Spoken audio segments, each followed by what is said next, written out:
আসুন পরিকল্পনা নিয়ে একটু কথা বলা।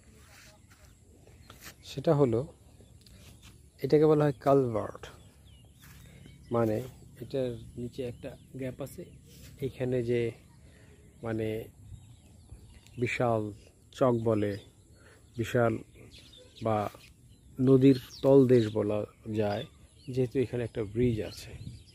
তো এই পাশেও খানিকটা জায়গা আছে যেখানে পানি ঢুকে গেলে আর পানি বের হয় না, এবং বের হওয়া সম্ভব না। যদি বৃষ্টির পানিও জমে, এই পানি আর বের হওয়া সম্ভব না।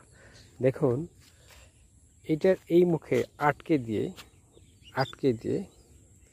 এইদিকে মাটি কেটে ভরে দিচ্ছে। নতুন রাস্তাটা কিন্তু নতুন, বেশি দিন হয় নাই। এই যে ইটগুলি এখনো ভাঙা, গভর্নমেন্টই করেছে, সরকারই করেছে।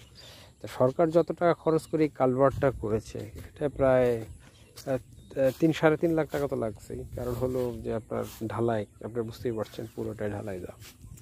এখন আমার কথা হলো যে এই যে অর্থ অপচয় পরিকল্পনার অভাবে, চিন্তা ভাবনার অভাবে হয়ে যায়। যদি এটা কালভার্টই করা হলো, তাহলে আবার এটার মুখটা কেন আটকানো হলো? এই বাসের পানি তো বের হবে না।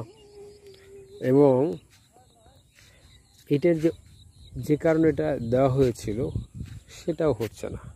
তাহলে এই দেশে পরিকল্পনার মৃত্যু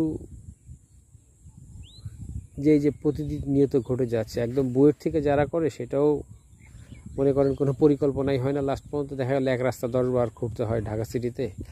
গ্রামে গঞ্জেও টুকটাক মানুষ যে পরিকল্পনা করছে, সেখানেও কোনো আলোর ছায়া নেই। আসলে পরিকল্পনা থেকে আমরা মানে এই ভুল পরিকল্পনা, ভুল ভাবনা, ভুল চিন্তাধারা থেকে আমরা কবে মুক্তি পাবো আমরা জানি না। তবে যেদিন মুক্তি পাবো সেদিনই হয়তো আমাদের প্রকৃত মুক্তি মিলবে।